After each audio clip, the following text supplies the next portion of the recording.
大切な人。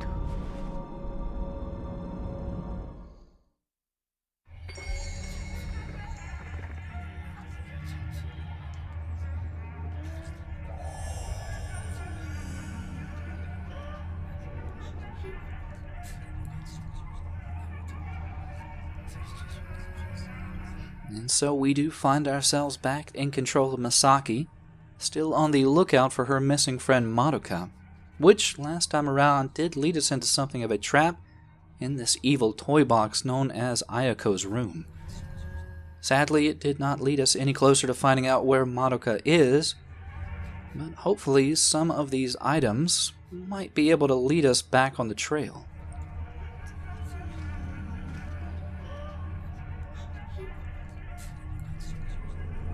The first item we find, though, are just some upgrade materials. And I think those should be of some use to us, as Misaki still is a little bit underpowered.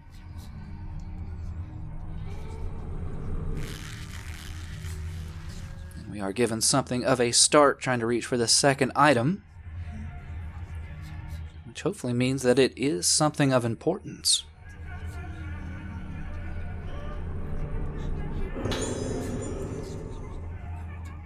It is a little bit of backstory regarding Ayaka, or at least her, mind frame. Doesn't really paint her in any more of a sympathetic light, instead just really cements the fact that she is something of a sociopath. She enjoys hurting things and generally seems to feel no empathy. In fact, she likes to consider people her toys. Which, considering the motif of the room, doesn't really give me a whole lot of positive thoughts regarding how she sees people.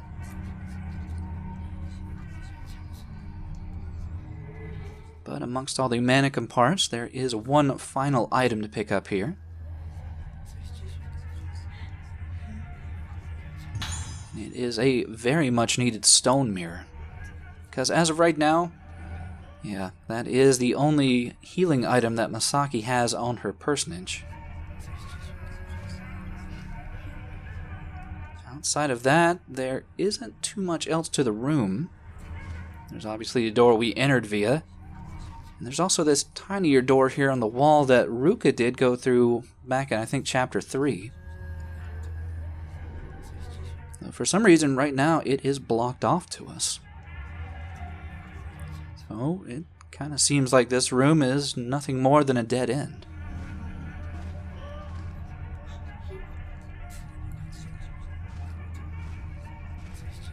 So I guess we can see where else we can go for right now.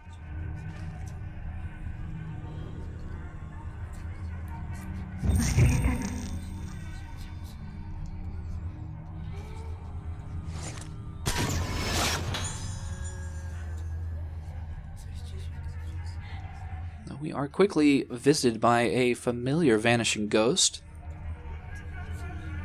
who seems to be beckoning us back to that very small secret door.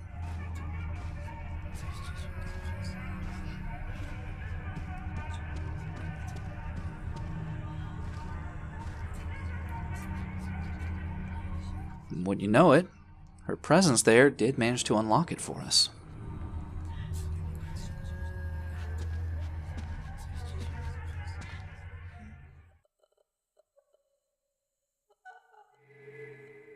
Now, previously in this secreted away bedroom here, we did snap a couple of pictures of Ayako.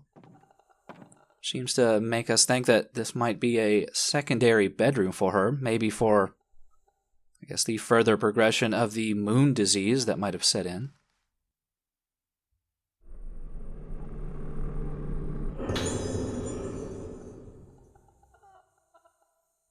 And from the note we find on the bed here, assuming that it is from Ayako, seems that not only is she calling out for assistance from someone named Yu, but it also seems that she ran into somebody that might have been in the state of blooming. She mentions a cracked, distorted face, and that's pretty much a clear sign of reaching the final stages of Luna Sedata.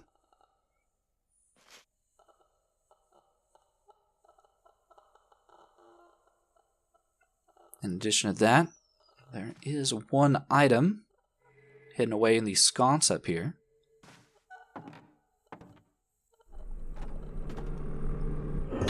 Just a bit more upgrade materials. But our main attention is on this door here that Ruka was not able to get through previously when she had entered this room.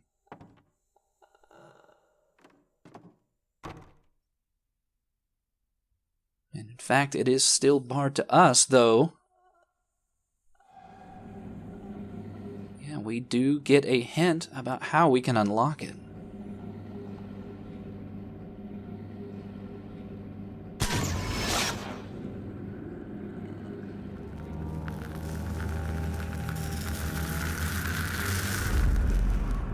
And that is definitely a familiar doll.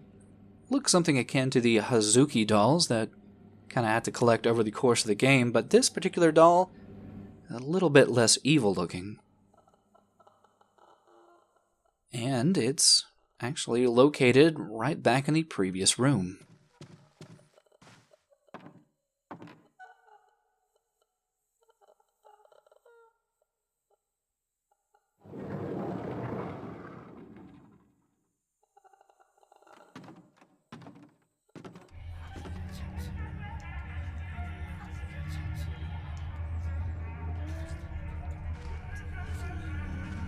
Strangely, it's not too difficult to notice, especially with the filament. Almost seems like it could be a trap.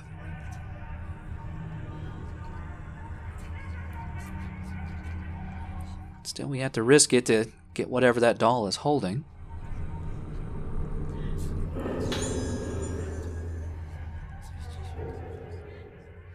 And amazingly enough, it was not a trap at all.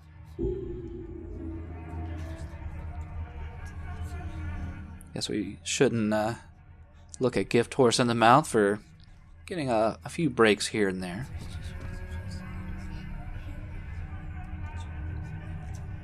And I am pretty curious to find out what this adjacent room is to this already secreted away bedroom here.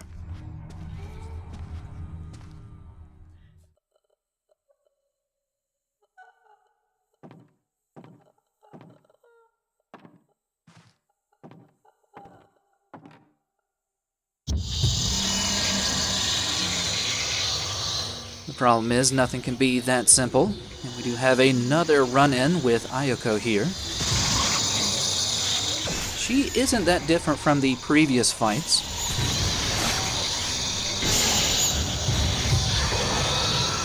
We do run into one additional hiccup here in that she has decided to bloom since we managed to get some of those Fatal Frame combos off. And me being kind of out of practice with the combat and also being in a very enclosed space could make this a little dangerous.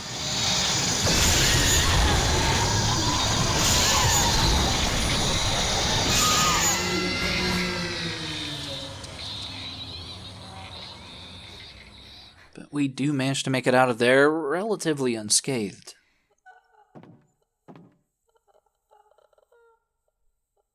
That means now we can see just what Ayako was trying to stop us from looking into.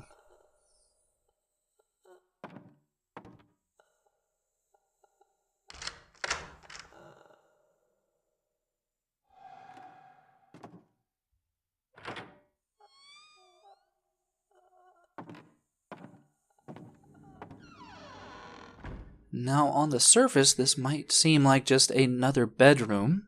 There's obviously plenty of items we can pick up. But there are a few oddities to this room, such as a very, very strange hidden ghost here. And the reason that it's strange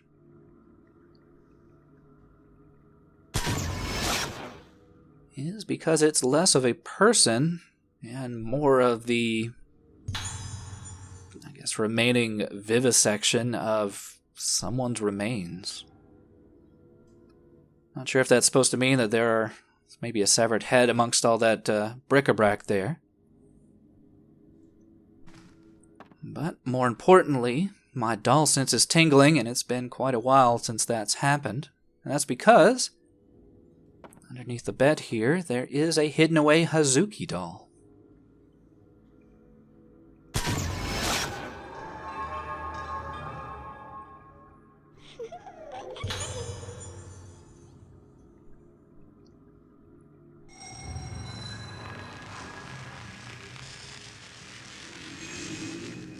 Now, with those secreted away items taken care of, it's now time to look into some of the more obvious items in the room, such as this very large spool of film here on the bed.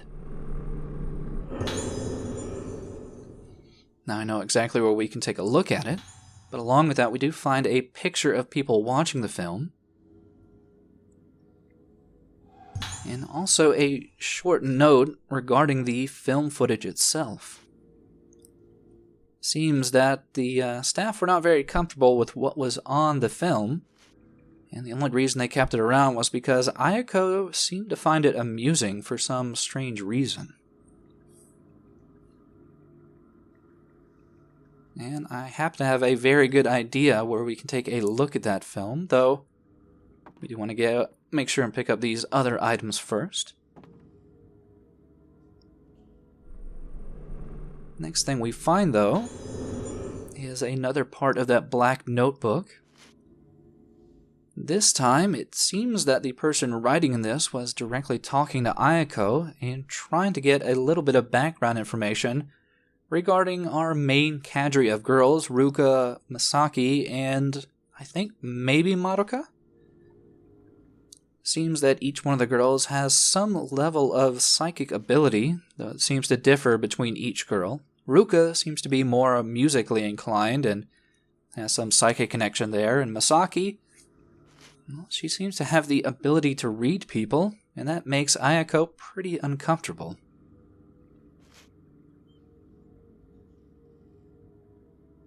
Still, it does kind of make you wonder who was in ownership of these black notebooks.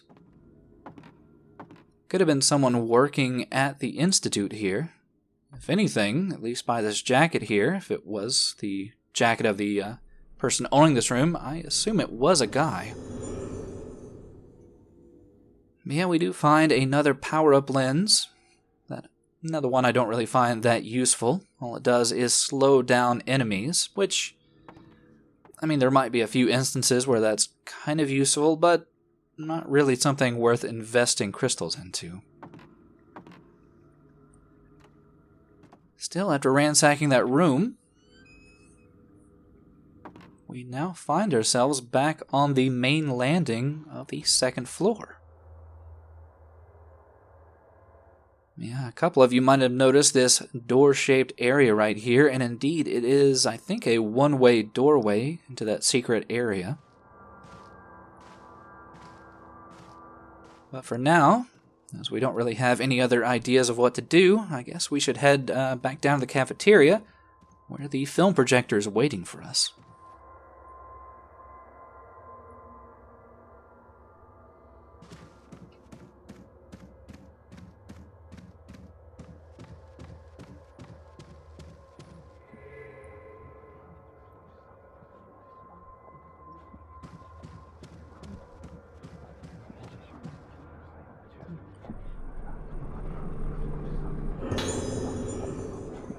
Now, the strange thing is that it almost seems like I can hear something coming from inside the dining room here.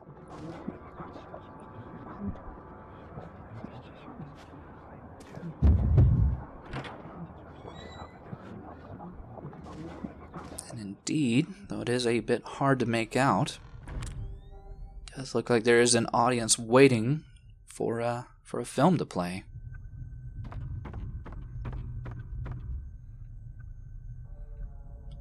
Sadly, before we can indulge them in their nightly movie, there are a couple of items that I want to go ahead and pick up really quick.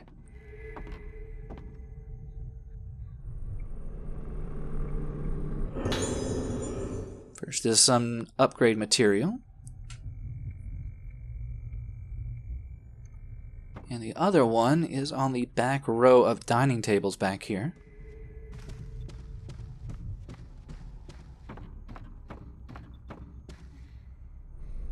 And it is even more upgrade material. Kind of would appreciate some healing items, just in case, but, upgrade materials are still pretty useful. For now, though, I think it is time for us to figure out what is exactly on this film reel. Especially considering how uncomfortable it made the staff.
And before Misaki can really let what she just saw sink in, she also now has to deal with, well, the sad fact of what we already knew regarding Madoka.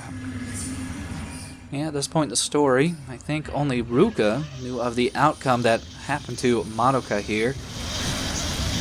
And yeah, now both Misaki and Ruka know of their friend's pretty sad outcome.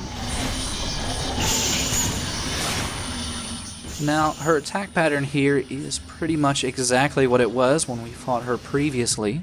She just has a bit of a lunging attack, though I'm not really having that much luck with where she's deciding to spawn. And in fact, probably one or two more hits might kill me at this point.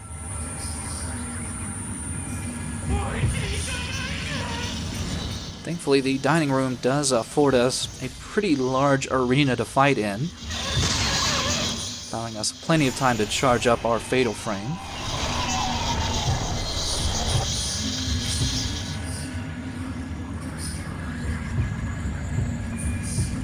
Though Madoka does have one last trick to hopefully get that last bit of health from us, though we're not going to give her that opportunity.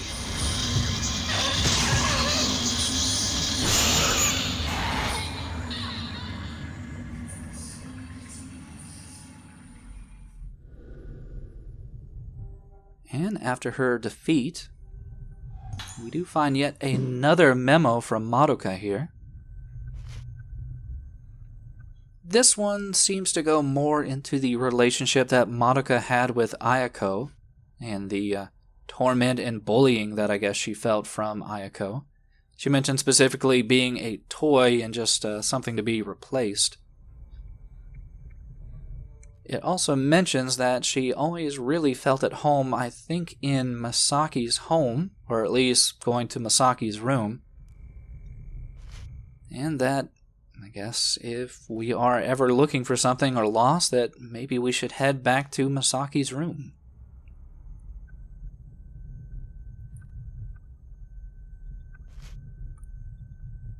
The question, though, is just where is that? And it can be a little bit confusing, though it's good to remember that you pretty much have a map of the entire hospital at this point. So, well, I think we already know that it's probably not going to be anywhere we can access on the first or second floor.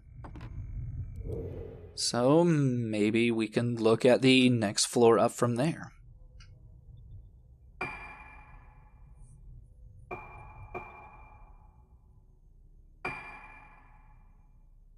Yeah, there's a special ward, but primarily it looks like there are a few sleeping quarters. And there we go. There is Masaki's room.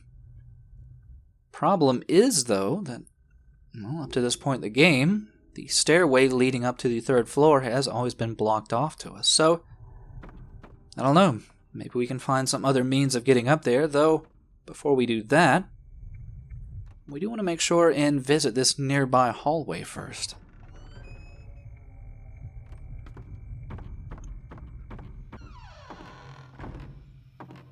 Yeah, there is a vanishing ghost lurking in the hallway. And it could be pretty easy to overlook because there is absolutely nothing else of interest in this hallway for right now.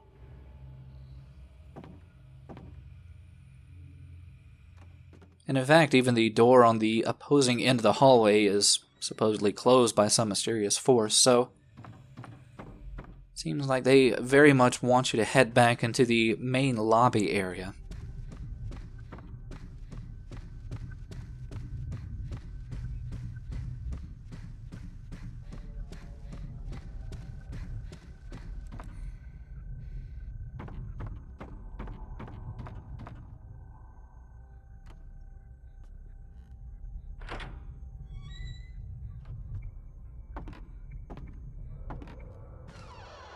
And it would be really great if this elevator did work.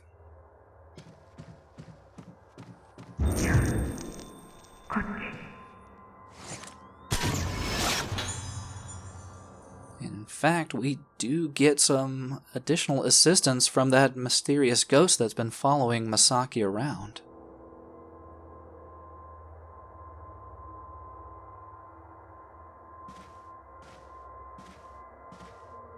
Yeah, the elevator is not a trap. Instead, it is a very easy means to get up from floor to floor.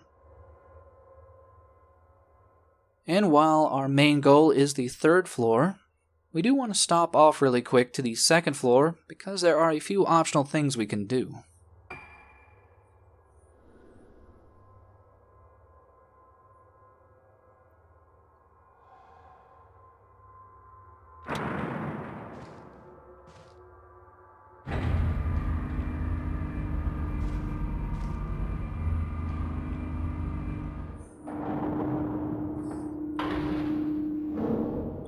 The first of which is going to be dealing with a fairly easy enemy type that we've run into quite a few times already.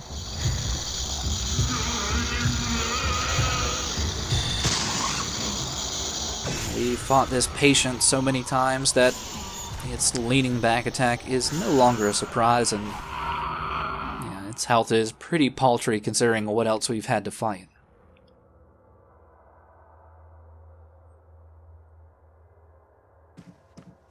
Now, the strange thing is that I do not think that you fight that particular ghost if you just happen to run up the stairs here.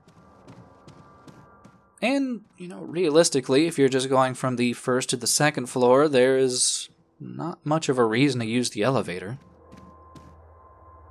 I don't think there are any special ghosts that will happen to, or vanishing ghosts that will happen to spawn if you go from, 1st to 2nd floor via the stairs.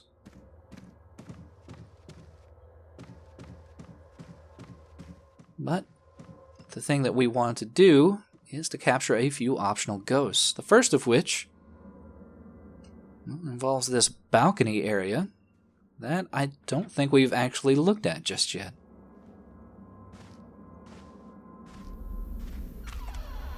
Now, we have been out to this courtyard before, fighting the ghost that wheeled around its dead sister that's now mannequin.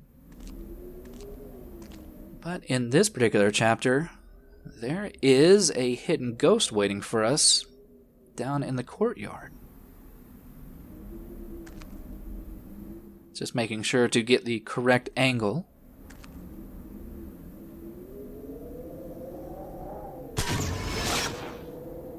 And what it reveals to us seems to be a whole cadre of bloomed patients.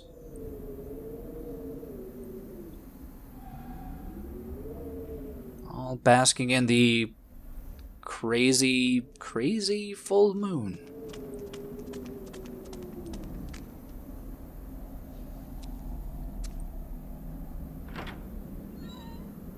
Now, the next optional thing that we want to do on the second floor is pretty far out of the way and probably even easier to miss than that previous vanishing ghost that we found in the adjacent hallway to the dining room.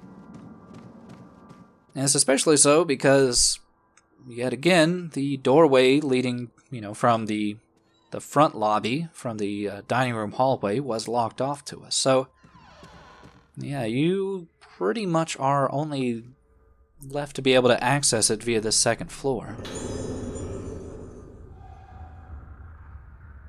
And there are a few upgradable items we can pick up.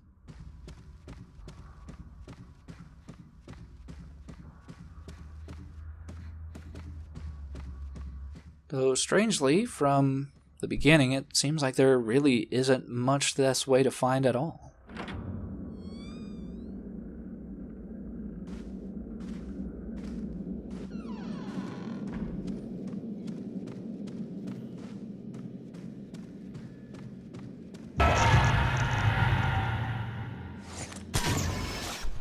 But yeah, with the sudden scare of this vanishing ghost here, of this very curious female patient, we are pretty much given the impression that, yes indeed, there is more to this area.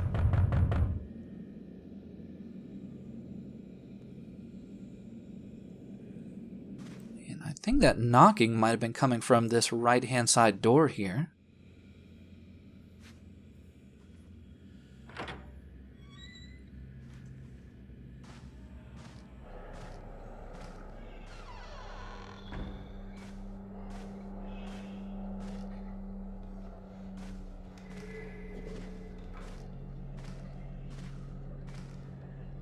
And the first thing we do stumble across are even more upgrade materials. But that is not the only thing of interest to find in here. In fact, you might be pretty quick to overlook this item here on the dresser.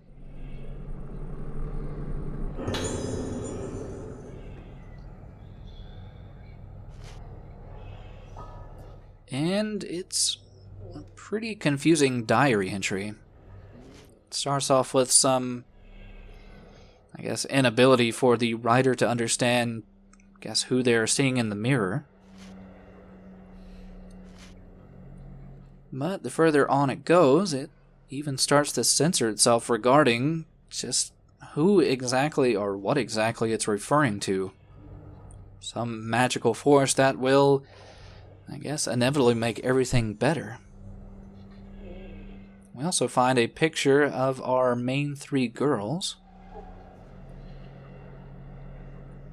Though it does kind of leave in question just why was that stuff in this particular room.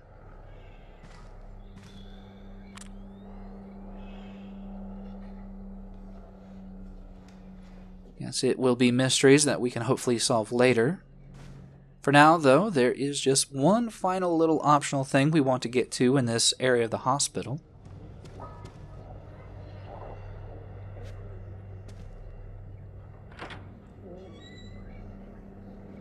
And it involves the room of that young boy who we ran to so early on in the game, who I think happened to steal one of the masks in the dining room.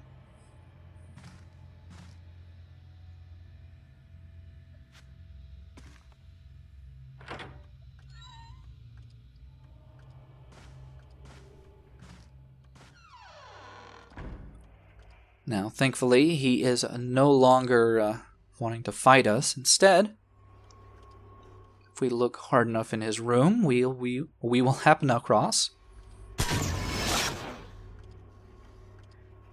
a hidden ghost version of him crouching and hiding, probably after he attempted to steal something.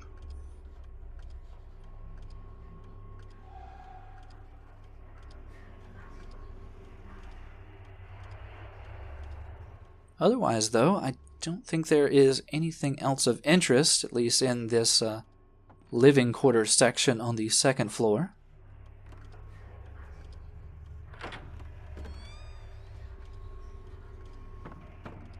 Which I think means we can head back to the elevator and finally make our way back up to the third floor.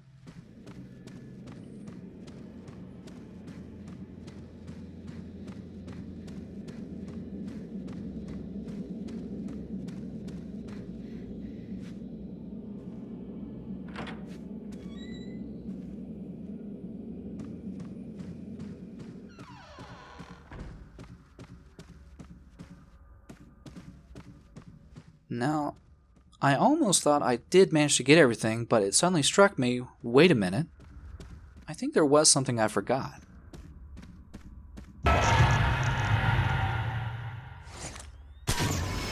And indeed, all the patients from the second floor are waiting for something by the entrance hall.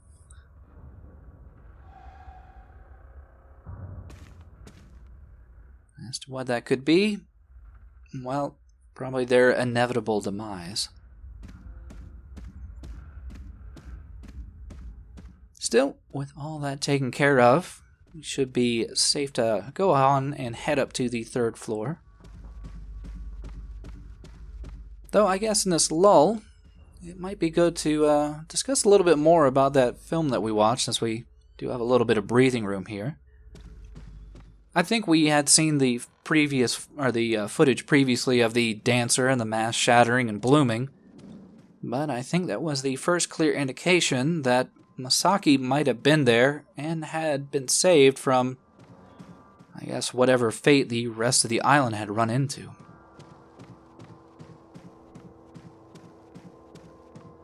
Pretty interesting to see that all just, on celluloid and helping Masaki to get back her memory.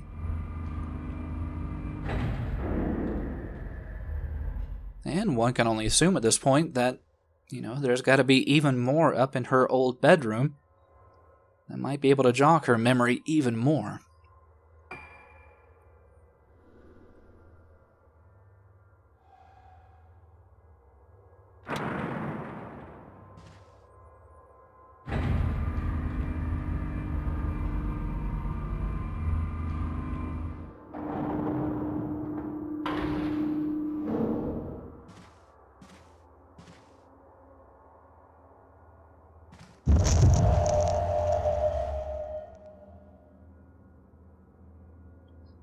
Now, strangely enough, that apparition was not a vanishing ghost, as far as I've been able to tell, or anything more than just a quick jump scare, or at least a reminder that that very dangerous ghost duo that we fought before is probably still lurking around, and I get the feeling that their room might very well be somewhere on this floor. Still, before we start exploring this floor properly, there's an item that we can pick up on the stairs here.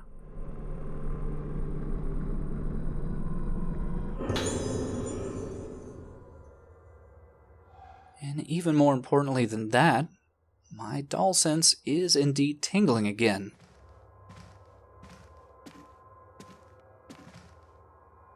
Another doll hiding behind the wall here.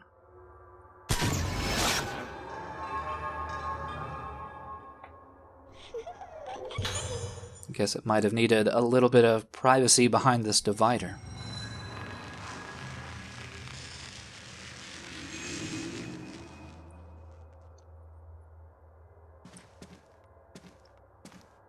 Still, as we saw previously on the map, we are given pretty much 2 available directions to go on the third floor, and one of those directions is already blocked off to us. Even though that wheelchair does not seem that imposing, it's indeed an impassable object, so I guess it does kind of work out that where we want to go is instead in this direction.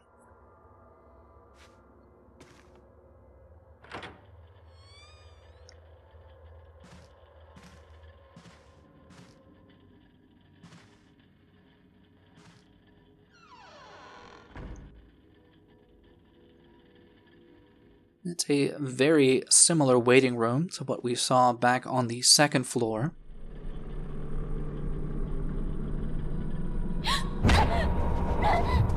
With a few additional dangers blocking us from getting some items. But my assumption is that this is probably more of a, I guess, high security or ward of importance. Considering that what we find, or the people we find up here.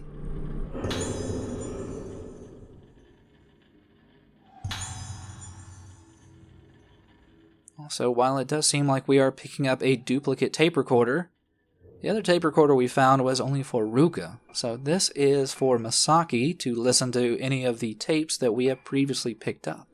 In this case, we found a tape specifically for Masaki. テープ回ってます。どうだい？どんな気分かな？私、お姉ちゃんと同じなの？言ってたよ。同じだって。霊媒だって。そうか。そうだね。大丈夫。何も心配することはないよ。うん。一緒にいれば私みたいにならないって言ってた。ねえ。あれを試してみようか。はい。 So we hear Masaki as a child. We also get the first indication, I think, that she had a sister. Now, the question is this an actual sister, or is this just kind of what the Japanese do with the Oni-chan, or they'll sometimes refer to a very close friend in almost a familial way. And I guess that could have been what she was referring to.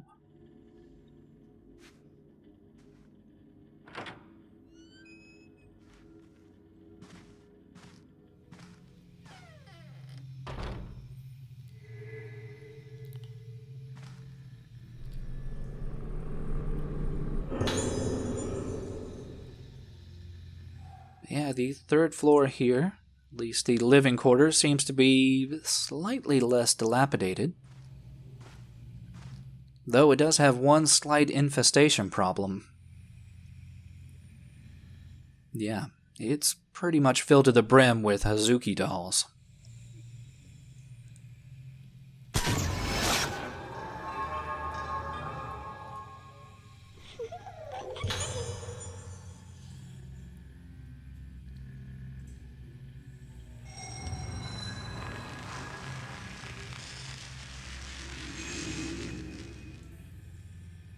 But we shouldn't get too sidetracked from our inevitable goal, since we are so very, very close to it at this point. I mean, it might be interesting to try to go into Ruka's room, or whoever's room that is to the left, but our inevitable goal is our own room, which is right here.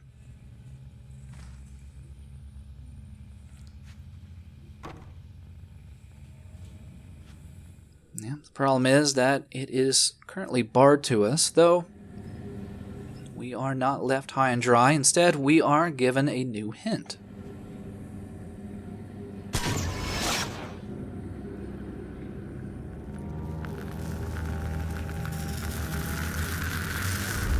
The issue is that it's to an area that I don't think looks familiar at all. I mean, we did see a red wheelchair before, but it definitely was not near what looked to be a candelabra. Still, every other door right now in this area is locked, so I guess we just need to head on back and see if we can't uncover some more clues.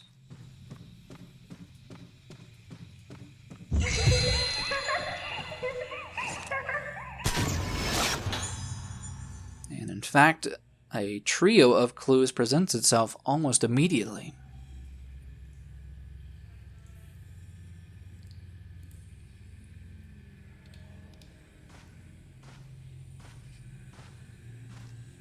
So, as you might be able to guess, we should probably just try to follow those 3 children.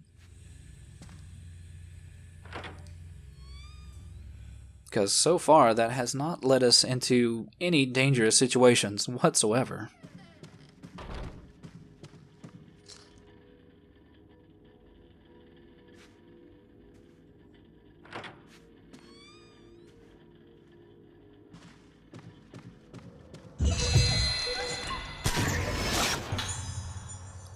Yeah, this trio of girls is actually a pretty difficult set of Vanishing Ghosts to get. They kind of go around corners, and you kind of have to run sometimes to catch up to them, and their hitboxes can be a bit strange, but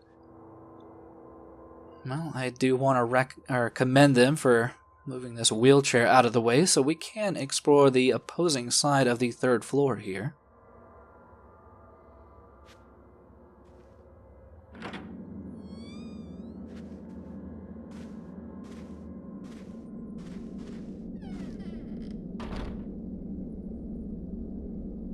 But yeah, considering that it is a trio of girls, it could very well be that instead of these just being ghosts, maybe they are just old imprints of Masaki, Madoka, and Ruka from the past.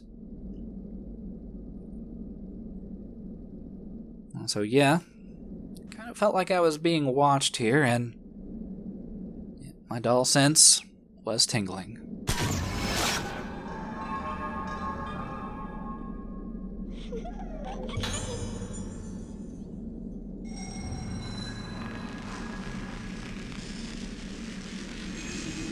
Yeah, I think at this point in the game, I think we are pretty much at the halfway point, and I think considering there's about 70 or 80 Hazuki dolls, they really start to cram them in almost every new area that you end up visiting.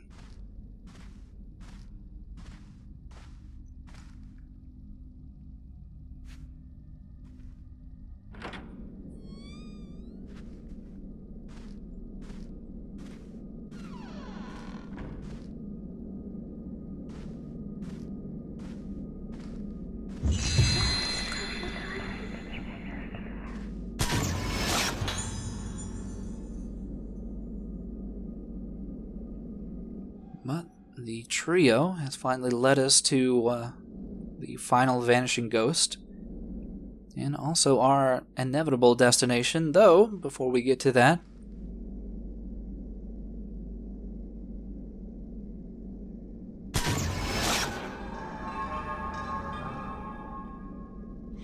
it seems this little Hazuki doll kind of lost its head over its game of hide and seek.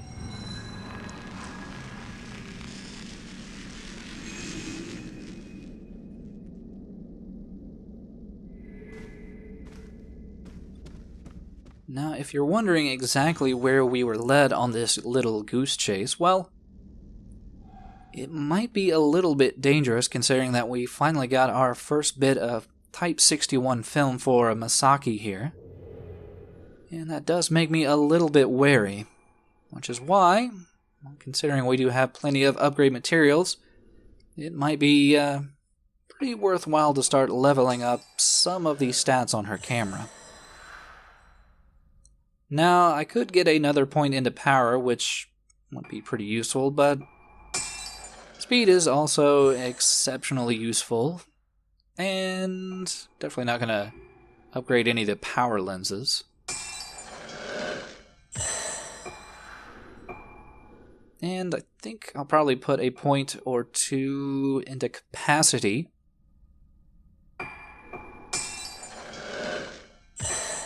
And range.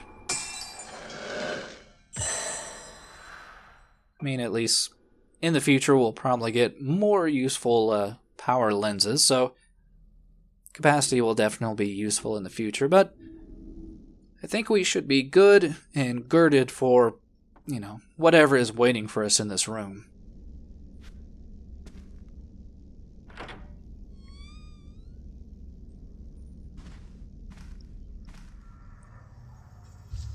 Or maybe not.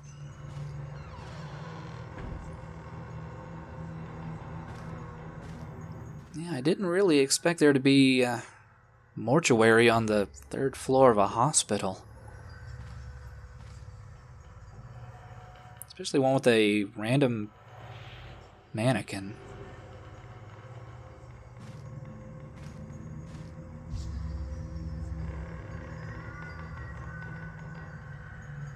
So, this room is not what it initially appears, which is, I don't know, some macabre mortuary. Instead, it is the very unique bedroom of one of the ghosts that I think we fought in the previous chapter. And one that I think we ran into whenever we hit the 3rd floor, and it ran into us on the elevator.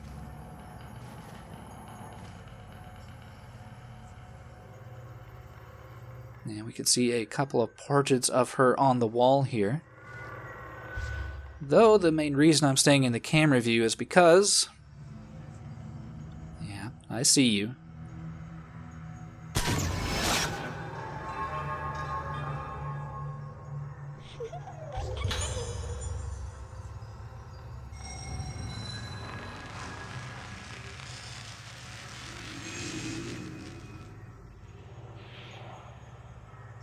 But as you might recall, the hint specifically kind of pointed out the wheelchair next to the coffin there. Before we interact with that, though, there are a few items that are pretty optional to pick up, but are kind of interesting. I mean, outside of the upgrade materials here. They involve realizing the fact that this is an interactable physics object here.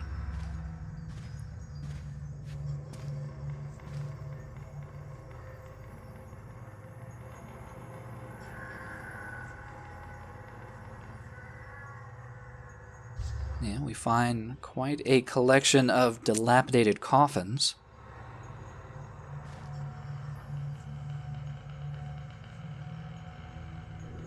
And for the most part, they are kind of empty, thankfully, though we do find a couple of letters from Sindo. And they mostly give a little bit of additional backstory for that duo of the doll in the wheelchair and the person in a constant funeral garb that kind of wheels her around.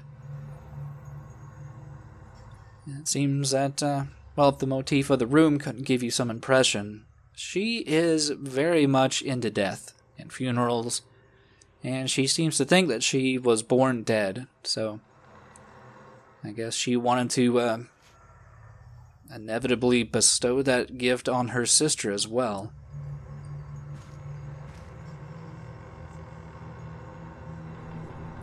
Now, while investigating a couple more of these coffins, doesn't really seem to give us anything initially.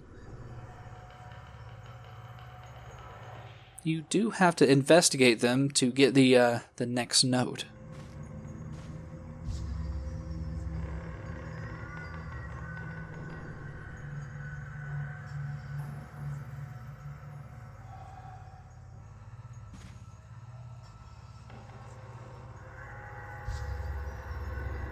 Because by investigating the final coffin,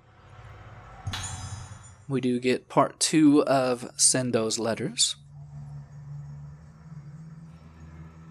And it seems that, well, along with being very much into death, she was also very afraid of being alone, which is why I'm sure she escorts her doll sister around forever.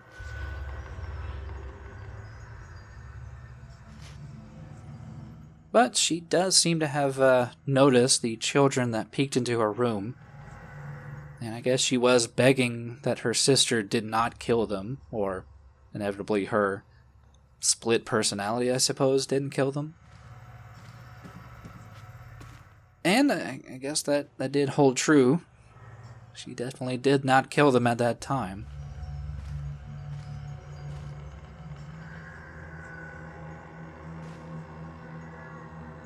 But yeah, our end goal was right here in the wheelchair all along, and it is the key to Masaki's room.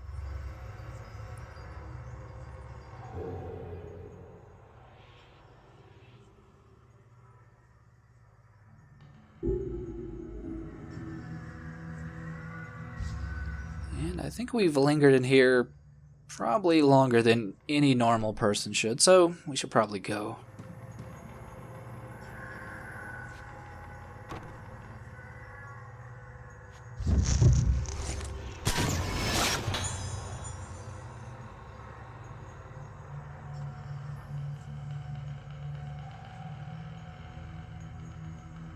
Though it seems that Kagiri here might not be done with us just yet.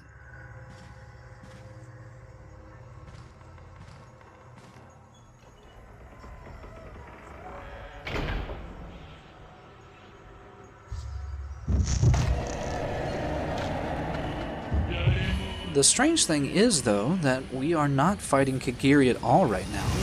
Instead, we are oddly just fighting her doll sister, who apparently the game refers to as Watashi, which in Japanese just is how you refer to yourself. So, yeah, I'd say Watashi Nigoroth.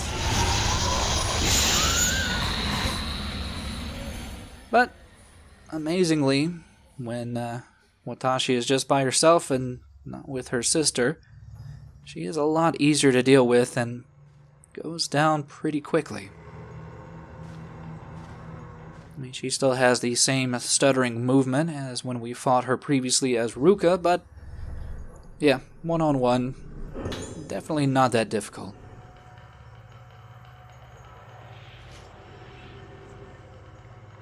But inside the coffin here, instead of finding a note from Kagura, we find a note from, well, I guess it was a mistake on my part.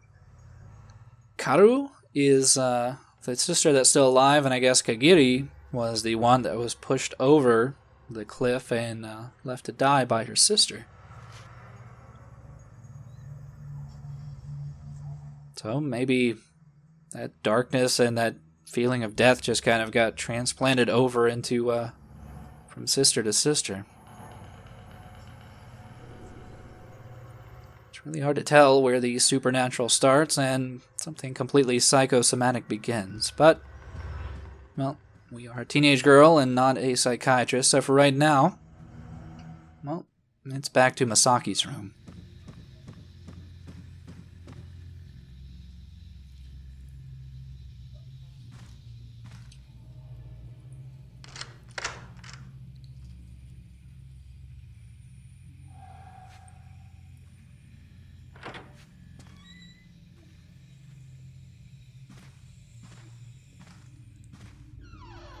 Now, if you were expecting some immediate revelation or some horrific room like what we just saw in the Sendao room, well, you'll be a bit let down. This is a pretty normal bedroom for a kid. Well, outside of what's lurking in the garbage can here,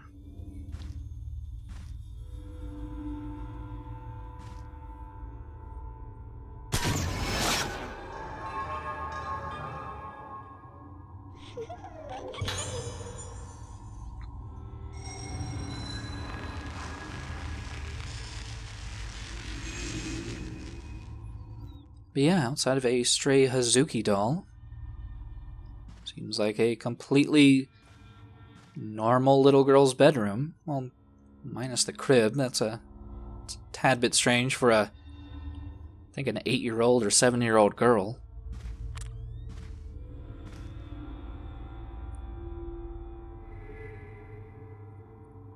Yeah, before we look at the very obvious item next to the bed, there are a few optional items to pick up in the back of the room here, such as a brand new and kind of useless power lens that allows us to mark and I guess more easily track a ghost. Though with the lock on, it is less than useful.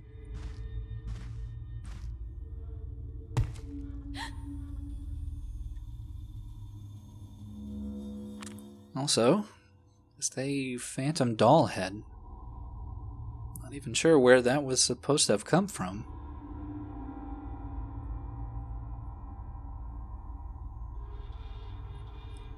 Yeah, the one other item that we uncovered back here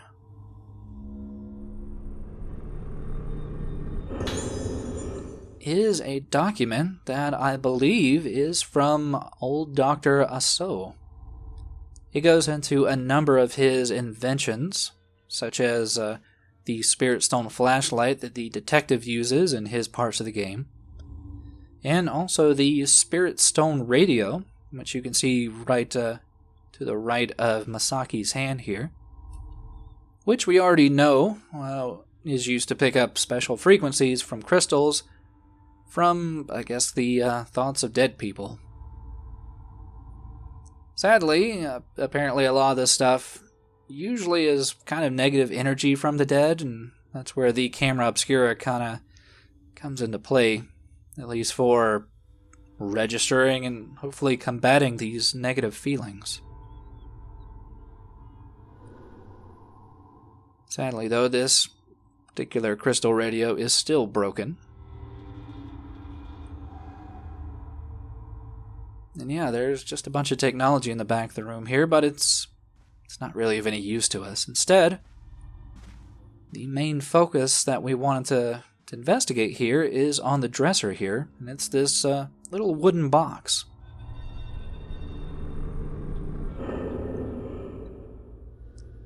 Problem is, a portion of it is missing.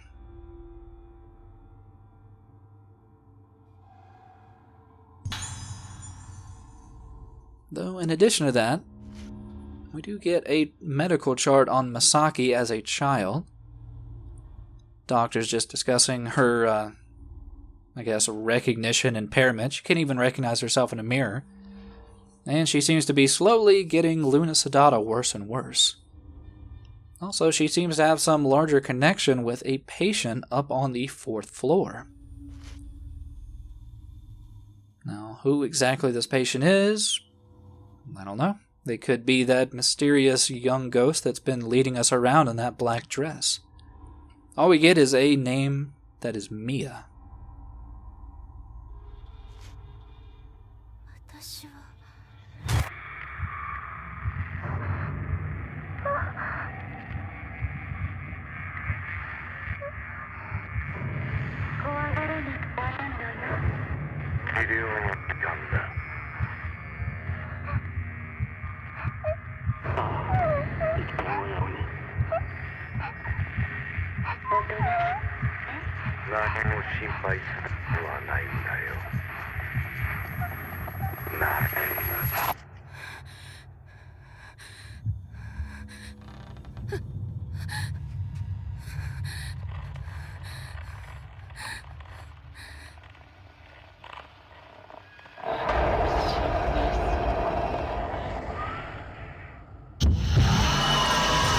But as we get a quick look at some of that special treatment that I guess Masaki got in the past, we are also visited by a somewhat dangerous duo of ghosts that probably want to give us another injection of that special treatment.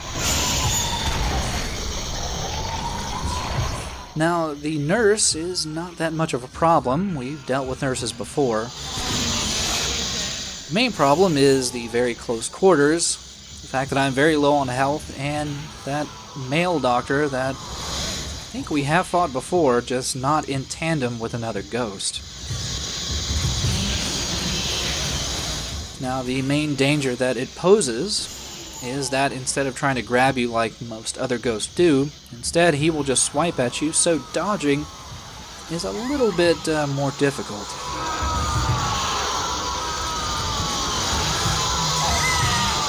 Yeah, I managed to burn through my stone mirror there because there was absolutely no other healing items that I have found in this chapter.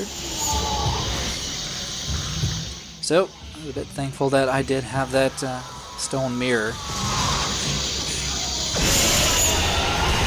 Because the nurse's constant teleporting in and out was pretty much constantly drawing my attention. But once you whittle and focus fire one of them down, fighting the other one one-on-one is well, relatively easy.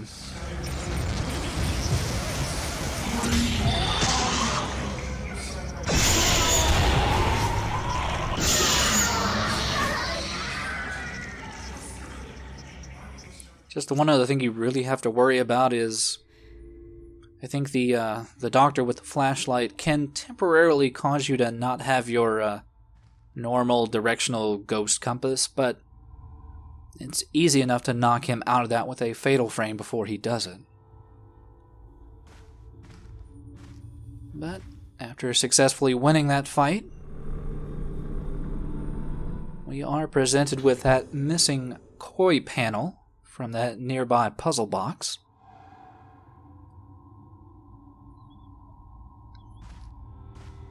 And it's now time to indulge in some very light puzzle work. Thankfully, as this was made for a child, it's not too difficult. All you need to do is make sure all the heads and tails of the koi match up.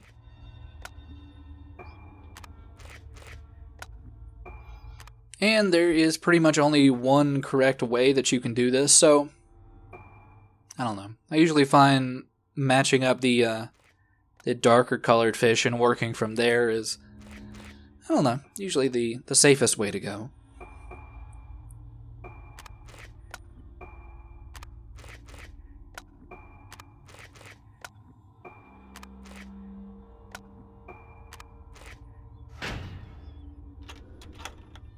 And for solving that puzzle box,